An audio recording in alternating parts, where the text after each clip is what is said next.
Hello నమస్తే friends, welcome back to Soujanya kitchen. నేను మీ సౌజన్యం. ఈరోజు వీడియో వచ్చేసి పాలక్ పన్నీర్ కర్రీ ఎలా చేసుకోవాలో చూపిస్తున్నానండి. టమాటా యూస్ చేయకపోయినా కూడా ఫుల్ గ్రేవీగా టేస్టీగా వచ్చేలాగా రెస్టారెంట్లో ఎలా అయితే తింటామో సేమ్ అదే ఫ్లేవర్తో వచ్చేలాగా ఎలా చేసుకోవాలో ఈరోజు వీడియోలో చూపిస్తున్నాను. కాబట్టి వీడియోని ఎండ్ వరకు చూసేయండి. ఇప్పుడు స్టవ్ ఆన్ చేసి గిన్నె పెట్టుకుని 2 టేబుల్ స్పూన్లు ఆయిల్ వేసి హీట్ చేసుకోండి. ఆయిల్ హీట్ అయ్యాక ఒక గుప్పెడు జీడిపప్పులు వేసుకోండి. ఈ కర్రీలోకి జీడిపప్పు ఫ్లేవర్ చాలా బాగుంటుందండి, కాబట్టి అసలు స్కిప్ చేయకండి.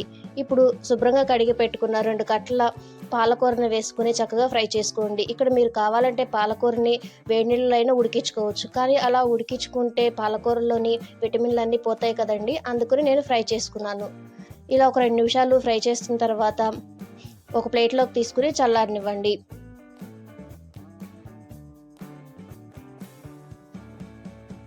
ఇలా చల్లార్చుకున్నాక అదే గిన్నెలోకి ఇంకో 2 టేబుల్ స్పూన్ల ఆయిల్ వేసి హీట్ చేసుకోండి. ఆయిల్ హీట్ అయ్యాక 200 గ్రాముల పన్నీర్ ముక్కల్ని ఇలా చిన్న చిన్న పీసెస్గా కట్ చేసుకుని ఒక 2 నిమిషాలు ఫ్రై చేసుకోండి. పన్నీర్ని ఫ్రై చేస్తే మాకు గట్టిగా అవుతుందని అంటారు కదండి, అలా ఏం కాదండి. పన్నీర్ని ఓవర్గా ఫ్రై చేస్తే గట్టిగా అయిపోతుంది. జస్ట్ ఒక 2 నిమిషాలు ఫ్రై చేస్తే పచ్చిదనం పోయి టేస్ట్ బాగుంటుంది. ఇలా ఒక 2 నిమిషాలు ఫ్రై చేసుకున్నాక పన్నీర్ని ఒక ప్లేట్లోకి తీసుకోండి.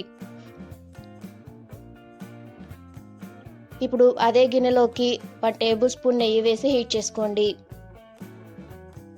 ఇక్కడ మీరు కావాలంటే మొత్తం ప్రాసెస్ని నెయ్యితోనే చేసుకోవచ్చు. నెయ్యి హీట్ అయ్యాక 1 టేబుల్ స్పూన్ జీలకర్ర, బిర్యానీ ఆకుని కట్ చేసి వేసుకోండి. అలాగే 2 ఉల్లిపాయలను కూడా సన్నగా కట్ చేసుకుని ఒక 2 నిమిషాలు ఫ్రై చేసుకోండి. ఇప్పుడు మిక్సర్ జార్లోకి మనం ఫ్రై చేసుకున్న పాలకూరని వేసుకోండి.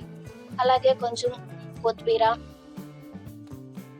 కొంచెం పుదీనా, 4-5 వెల్లుల్లి, 1 ఇంచు అల్లం ముక్క, 2 పచ్చిమిరకాయలు వేసుకుని కొంచెం వాటర్ పోసి మెత్తని పేస్ట్లా చేసుకోండి. ఇప్పుడు ఆనియన్స్ ఫ్రై అయ్యాక 1/2 టేబుల్ స్పూన్ పసుపు, 1 table spoon salt, 1 table spoon కారం, 1 టేబుల్ స్పూన్ ధనియాల పొడి, 1/2 టేబుల్ స్పూన్ జీలకర్ర పొడి వేసుకుని స్పైసెస్ అన్నీ చక్కగా ఒక 2 నిమిషాలు ఫ్రై చేసుకోండి. అడుగంటకుండా ఫ్రై చేసుకోండి. ఇప్పుడు చక్కగా చిలుక్కున్న ఒక 1/2 కప్పు పెరుగు వేసుకోండి. పెరుగుని బాగా చిలికి వేసుకోండి, అప్పుడే మనకి పెరుగు కర్రీలో వేసినప్పుడు విరిగిపోకుండా ఉంటుంది. ఇలా పెరుగు వేసిన తర్వాత ఆయిల్ పైకి తెలియేంత వరకు ఒక 2 నిమిషాలు ఉడికించుకోండి. ఇలా ఒక 2 నిమిషాలు ఉడికించినాక మనం మిక్సీ పట్టుకున్న పాలకూర పేస్ట్ వేసుకుని కలుపుకోండి. పాలకూర పేస్ట్ వేసాక మనకి ఊరికి అడుగంటుతుందండి, కాబట్టి దగ్గరుండి కలుపుకుంటూ ఒక 2 నిమిషాలు ఉడికించుకోండి. ఇలా ఒక 2 నిమిషాలు ఉడికించుకున్నాక ఒక 1/2 కప్పు వాటర్ పోసుకోండి. ఇక్కడ నేను మనం ఇందాకట పాలకూర పేస్ట్ని మిక్సీ పట్టుకున్నాం కదండి, ఆ జార్లోకి కొంచెం వాటర్ పోసి తీసుకున్నాను. అందుకే నేను తీసుకున్న వాటర్ కొంచెం గ్రీన్ కలర్లో ఉన్నాయి. ఇలా వాటర్ పోసుకున్నాక ఒక 2 నిమిషాలు ఉడికించుకోండి. అంటే మీకు ఎంత గ్రేవీనెస్ కావాలో అంతవరకు ఉడికించుకోండి. ఇలా ఉడికించుకున్నాక మనం ముందుగా ఫ్రై చేసుకున్న పన్నీర్ని వేసి ఒక 2 నిమిషాలు ఉడికించుకోండి. ఎక్కువసేపు ఉడకాల్సిన పని ఉండదండి, ఎందుకంటే మనం పన్నీర్ని ఫ్రై చేసుకున్నాం కాబట్టి త్వరగానే ఉడికిపోతుంది. ఇలా ఒక 2 నిమిషాలు ఉడికించుకున్నాక 1/2 టేబుల్ స్పూన్ గరం మసాలా, కొంచెం అంత కసూరి మేతి వేసి కలుపుకోండి. ఇప్పుడు ఒక 2 టేబుల్ స్పూన్ల ఫ్రెష్ క్రీమ్ వేసి కలుపుకోండి.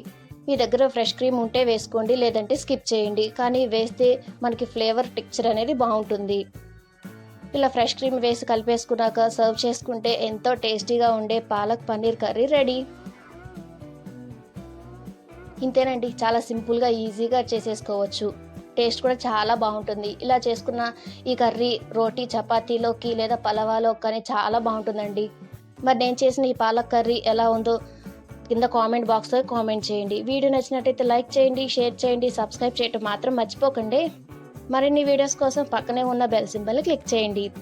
Okay, thank you friends, thank you for watching. Bye.